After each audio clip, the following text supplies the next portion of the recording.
Maize and agriculture in the American Southwest.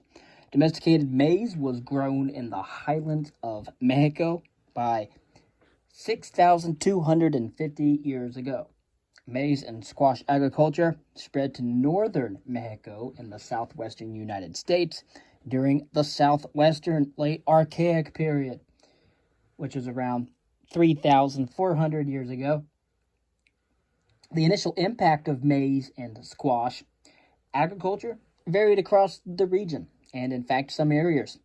There is evidence of increased sedentism, while in others it appears that agriculture did not substantially alter the lives of late archaic hunter gatherers.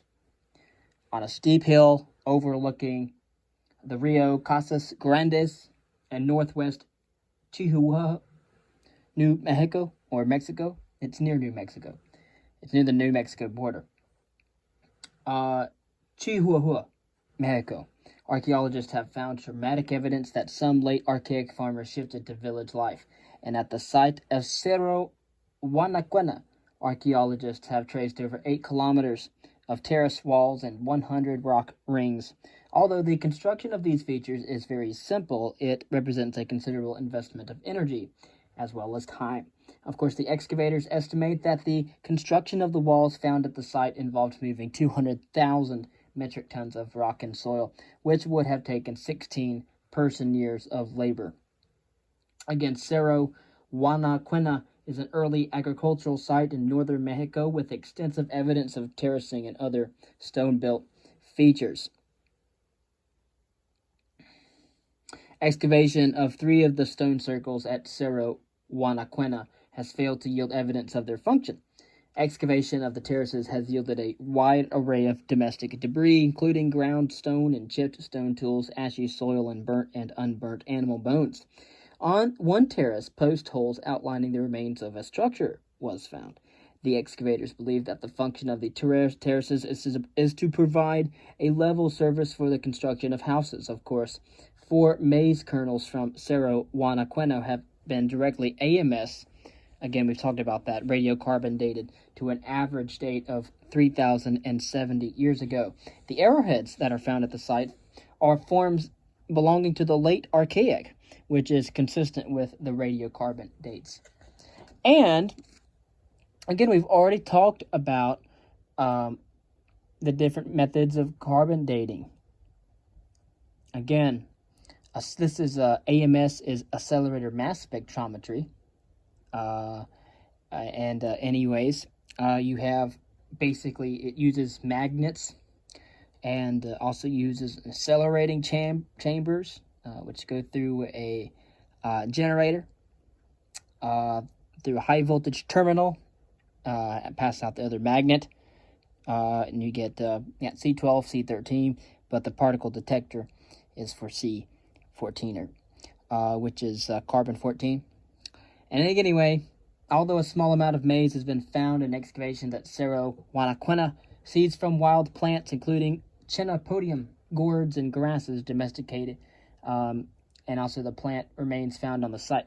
The faunal remains indicate that animals such as jackrabbit, cottontail rabbit, mule deer, and pronghorn antelope were hunted. There's no evidence of significant fishing, however, despite the proximity of the site to the Rio Casas Grandes. Almost 600 grinding slabs and basins have been found, indicating that grinding seeds or grain was a very pertinent activity at the site. The only pottery found is from latter occupations limited to 2 small areas on the site. 3 additional late large archaic sites have been reported in the vicinity of Cerro Guanacuena. And, of course, we will talk about those. Moving to the northeast from Cerro Guanacuena, the archaeologists have found that people lived in the Jornada Mongolan region along the Rio Grande, did not significantly engage in agriculture until the year 1000 CE.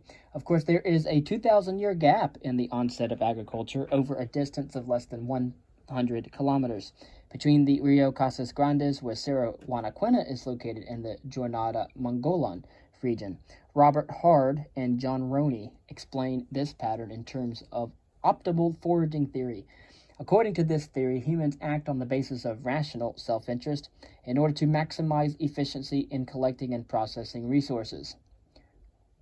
Again, that is a theory based on the assumption that the choices that people make reflect rational self-interest in maximizing efficiency when collecting and producing or processing resources. And so, they argue that in the Rio Casas Grandes region, maize agriculture offered a higher rate of return than many low-ranked resources that were exploited during the late Archaic, such as grama grass and dropseed grass.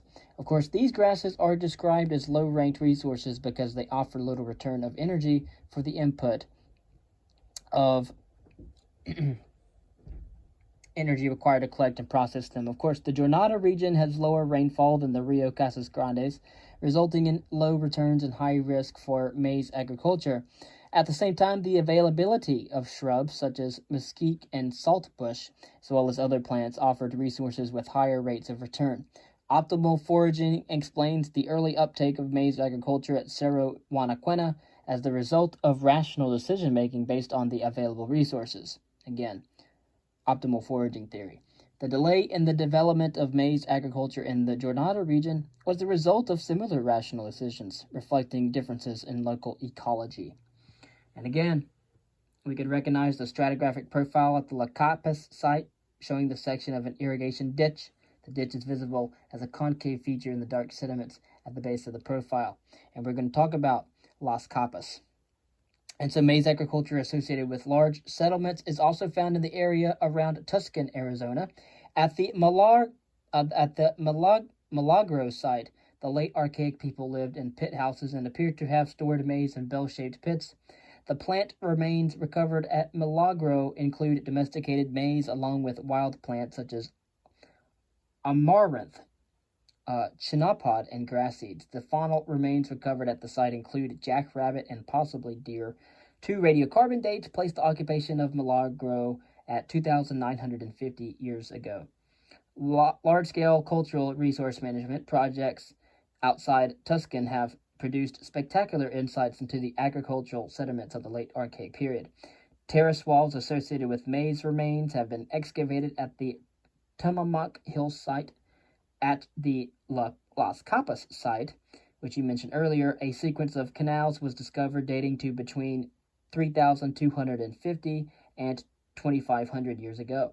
The canals carried water at least 2 kilometers from the Santa Cruz River to irrigated fields. These features indicate that the adoption of maize agriculture in this region involved a significant investment of labor. Some of the sites excavated in the area around Tucson include over 100 pit houses, although not all of these, of course, were occupied simultaneously, as well as large communal structures. And so, as we have seen, stratigraphic profiles at the Las Capas site showing the section of an irrigation ditch used for irrigation to carry water from the Santa Cruz River to irrigated fields along a 2-kilometer route. The ditch is, of course, visible as a concave feature in the dark sediments at the base of the profile. Again, we just saw a view of the structures excavated at the Las Capas site. The Las Capas site, again, is near Tucson, Arizona. The site is located on the median strip of a highway.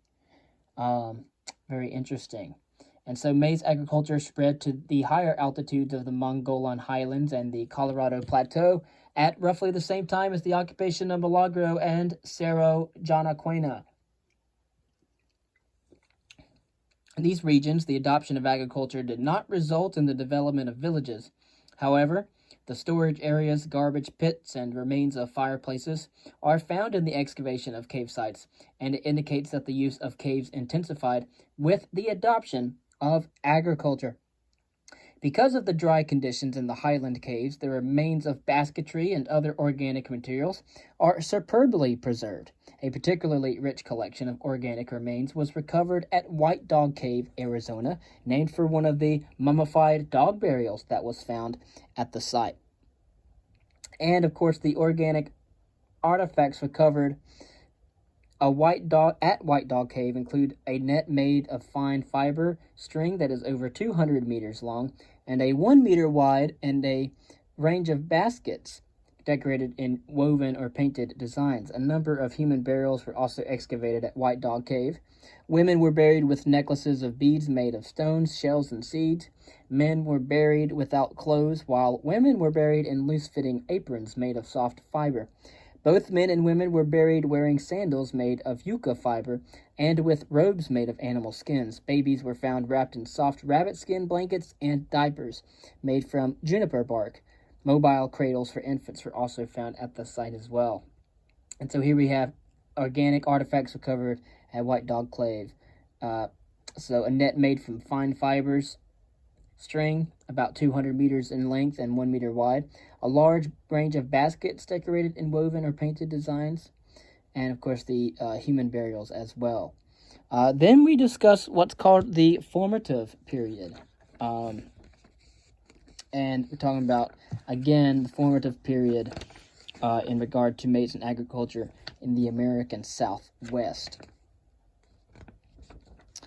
Although some pottery, including figurines from Milagro and Las Capas and vessel fragments from Las Capas, has been found on late archaic sites, the widespread introduction of pottery into the American Southwest occurred around 1800 years ago, at the beginning of the formative period. It is interesting that the introduction of pottery overlaps with the introduction of domesticated beans in this region. By this time, sites with agriculture in the form of pit houses are common across the Southwest. The houses were usually square or rectangular and were excavated as much as 2 to 1 meters below the surface. The superstructure was usually built of wooden beams, brush, and soil. The number of houses found on formative period sites varies from 1 to 2 or as many as 25 to 35. Of course, although storage bins are common on most sites, their placement varies.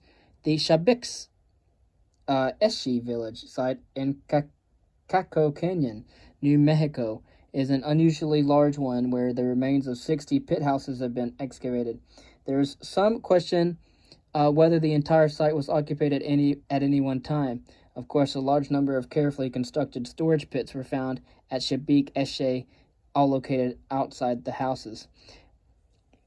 Again, this site in New Mexico, for example, central New Mexico, is a large formative period settlement, the SU site, with 40 pit houses at this site. The storage pits are located inside the houses.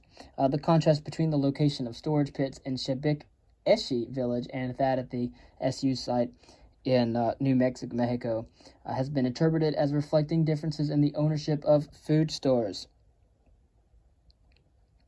And, of course, the placement of pits outside of the houses suggested communal ownership. The placement of pins out inside suggests household ownership. At both the Shabik Eshi village and the SU site, unusual structures were found that appear to have played a communal function.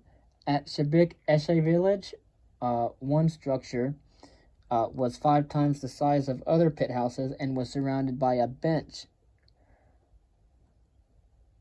At the SU site, one structure was unusually large and lacked the internal storage pits found in other structures. Regional variation in the impact of maize agriculture in the American Southwest continued into the formative period. In Utah and the United States, the Fremont culture, dated between CE 700 and CE 1200, challenges archaeologists to explain the variations in adaptation after the introduction of maize agriculture. What is particularly striking about the Fremont is the diversity it presents to the importance of maize farming relative to hunting and gathering. Rene Barlow has analyzed the yield of maize agriculture practiced by modern Guatemalans using traditional methods and has come to the conclusion that intensive agriculture produces little food in return for the energy expended in growing, collecting, and processing the plants. Less formal methods of maize agriculture, in which fields rotate frequently, produce a lower total yield but a greater yield per unit of energy expended. On the basis of optimal foraging theory, Barlow suggests that Fremont farmers adapted the intensity of their reliance on maize agriculture to the availability of other high-ranked food resources. When resources such as game or pine nuts were available, maize would be exploited using only low-yield methods. which require a low investment of energy. When highly ranked resources were scarce, intensive maize agriculture became rational choices made by people living in different ecological settings. Of course, locally domesticated turkeys are an interesting component of the fauna recovered from formative sites in the Southwest.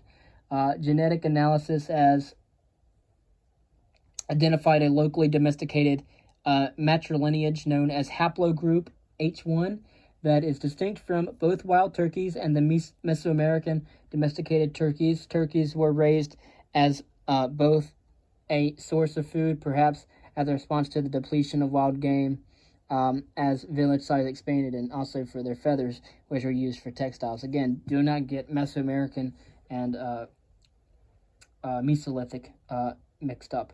Okay, so all right, or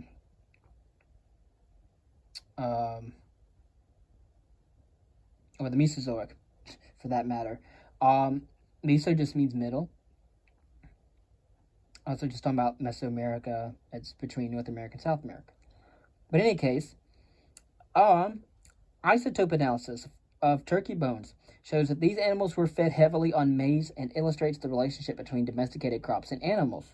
It is estimated that a turkey would have required a significant amount of maize, almost a third of what a person would need for their annual diet. Surprisingly, genetic analysis demonstrates that domesticated turkeys belonging to haplogroup H1 were raised alongside wild turkeys belonging to a distinct lineage, haplogroup H2. No differences were found in the treatment of wild and domesticated birds, and they were all fed on a maize diet. Both the lineages supplied birds that were used in ritual interments, as shown that turkey barrels within structures, for example, at Champagne Spring in Colorado. And of course, that might have been spring rituals for the new harvest or something like that. But in any case, new discoveries have established the onset of intensive maize agriculture in northern Mexico and the American Southwest during the late Archaic period, approximately 3,000 years ago. Again, agricultural societies lived in large villages and built large-scale features, including terraces and canals. However, the uptake of maize agriculture was not uniform across the region during the late Archaic and in the formative period. In responding to the challenge of understanding this diversity, archaeologists have turned to optimal foraging theory in order to explain the variation in adaptation as a rational response to differing ecological conditions.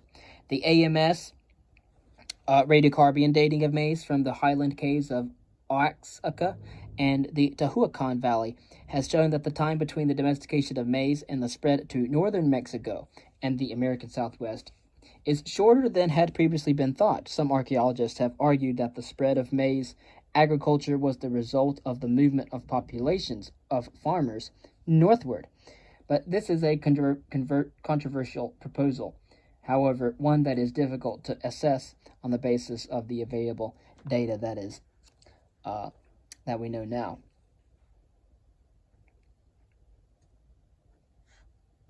And the next, we're going to speak about Eastern North America. So we just spoke about Southwest America, or the American Southwest, in terms of the formative period, and of course the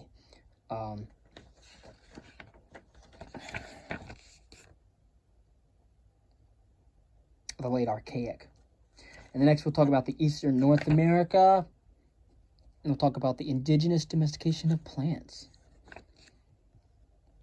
and several cultures and the intensification of maize agriculture in Eastern North America.